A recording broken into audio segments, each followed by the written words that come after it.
Someone donated a £2 million car.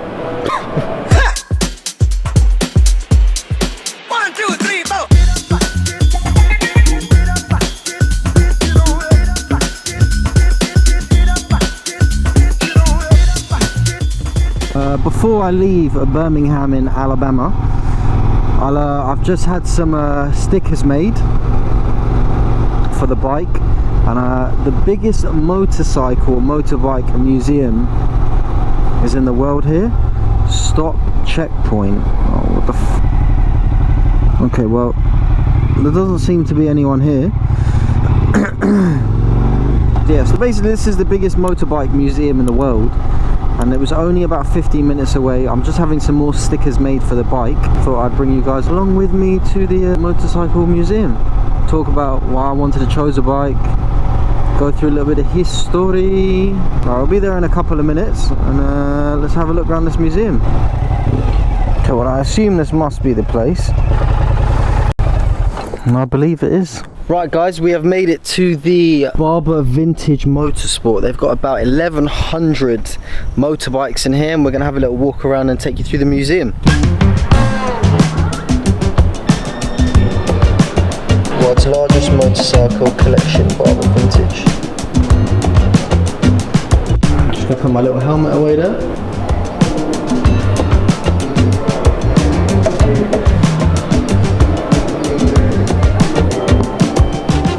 This is nuts. Oh my god, you've got so much stuff here. Formula 1 cars.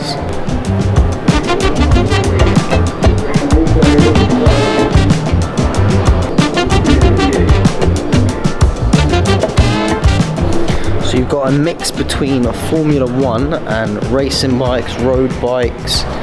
They said they've got 5 floors. These are cool.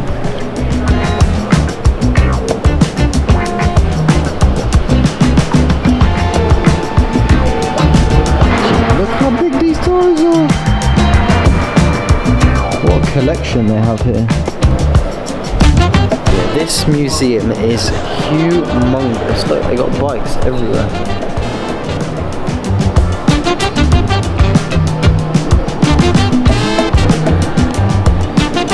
Being honest, I've never seen so many bikes in one place. Even got dirt bikes on the wall. You've got like a spiral staircase, brings you up through the different floors. I'm sweating already. It's nice that they've got so many bikes here, but well, I don't understand why none of them are being used.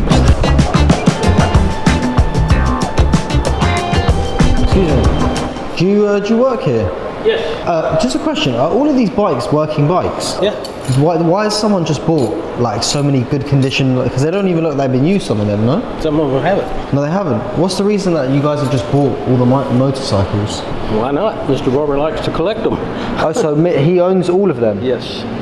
Oh wow. So Mr. Barber's the guy that owns the racetrack, right? Yes. Okay, so he just pretty much buys Formula 1 cars, and everything still works. The Formula 1 cars are just the collector pieces. There is a Formula 1 car up top. Yeah. The ledge up there, it doesn't have an engine in it. Yeah. You can't get one. But other than that, mostly everything works. Yeah, because some of these bikes, like, this doesn't even look like it's been used. It's not brand new. How's it going? What's up, bro? That's his bike. Your bike? Yeah, well, it was. Now it belongs to the museum. Did you even use it? It's brand new. That was the first one ever made, yeah. 0 miles. So you bought it and then the museum bought it off you? No, I made it. Oh, you made the bike? Yeah, it was my design. Yeah. I see. You cut hair. I do cut hair, yeah. So you're a barber. I'm a barber, yeah. But you're at the Barber Museum. Yes. Iconic, isn't it? Yeah. It's iconic. But obviously there's lots of bikes here and Not a lot of hair. not a lot of hair, but it's a crazy collection. You must have a good couple, probably 10, 20 million worth of bikes. There's 1,500 bikes in the collection. There's Wow. about 1,000 on the floor. Yeah. Where's the rest all in storage? Yeah, we have like an inventory warehouse, yeah. Does he ever ride any of them, or it's just for everyone to come and see? Just for the public to Appreciate the history of motorcycles. The oldest bike we have is 1867. This is the biggest collection in the world, surely, right? It is, yeah. Guinness Book of World Records. So you just built and designed this bike? Is that your? That was my company. Your Yeah, company. I was a part of the company that did it. It was my original concept from a sketch. Mm-hmm. Awesome. So what? It's like supposed to be a racing tourer. Yes, it was called a sport tour. Sport tour.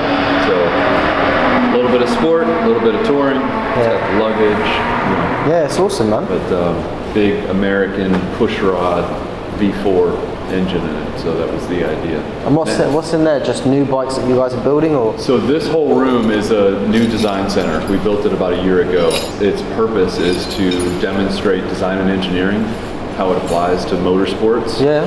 So we're starting to do some workshops, school groups. Awesome, man. Teach about bikes. Yeah, digital lab over there with laser scanning, 3D printing, a prototyping shop. Well, thank you for taking the time to speak to me, bro. Yeah. Appreciate it. Thank you very much, sir. So he said 1,500 bikes, biggest collection in the world. So the guy that owns this, Barber, he owns the racetrack and he just collects bikes. These Ducatis, the Super Velour is a crazy beautiful bike. This bike will try to kill you. And this is the racetrack. Wow, that's so sick. Got some really beautiful bikes in here, man. Crazy. Oh, little Vespas here. So I just tried to ask the guy on the track and he basically said no. I then said, would you mind if I cut your hair in the museum? He also said, no, these are cool, these are police bikes. This is a cool museum. It seems like a waste of good bikes.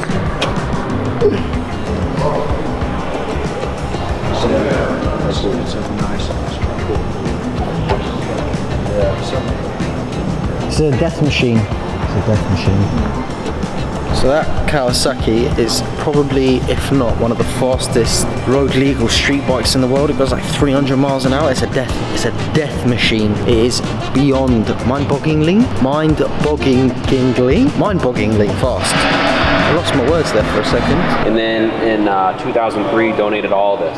So this is all donated everything. Well, at that time it was like 400 bikes and. So who's been donating since? Is it just random people? Yeah, absolutely. Okay. Yeah, that 918 was a donation from a friend of the museum. So was the Shelby 1000 next to it. Yeah, that's crazy. You know, a lot of the stuff. I'd say half the bikes we get per year are donated. Usually you get one or two cars. Some of them are not even used. Are they from like factories that just want to contribute? Absolutely. That Suzuki was the first one off the line. When Suzuki reintroduced that Keitana, we lent them our original to do a little press launch with it, and they gave us the original bike. Yeah, and that's one of the things we do. We help with the manufacturers and community. You're obviously, keeping it pays a part dividends. of history here. Trying to. Yeah. trying to. When would you ever be able to see a bike from like the 1980s? And see it run. Yeah. Right? Well, everything still runs. Everything but like 6 models in here run. Whole level is about, this is our restoration area. So motorcycles and cars, we are building them, fixing them, maintaining them. We run them on a track. This is like the cleanest workshop I've ever seen in my life. Thank you. That's kind of what we try to do. Yeah.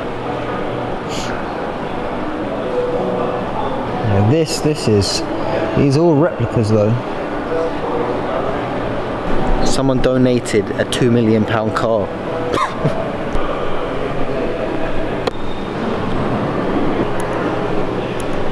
Well, this has been a great experience. Amazing meeting some of the guys that work here, talking about the history. I'm still shocked that some bikes were donated.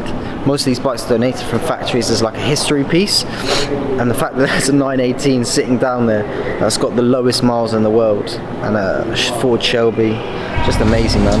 Right, people, I came and stopped for a cheeky little Chick-fil-A. Now we are about 3 hours and 30 minutes to Mississippi, which is our next state. Right, let's get out of here. 230 miles away. Well, not so bad. It's far. It's not like, oh my god, it's a mission, you know what I mean?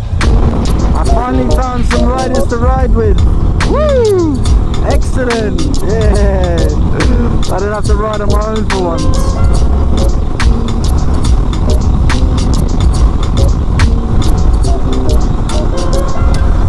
$110 miles. I think I'm just going to stick back and ride with them, you know?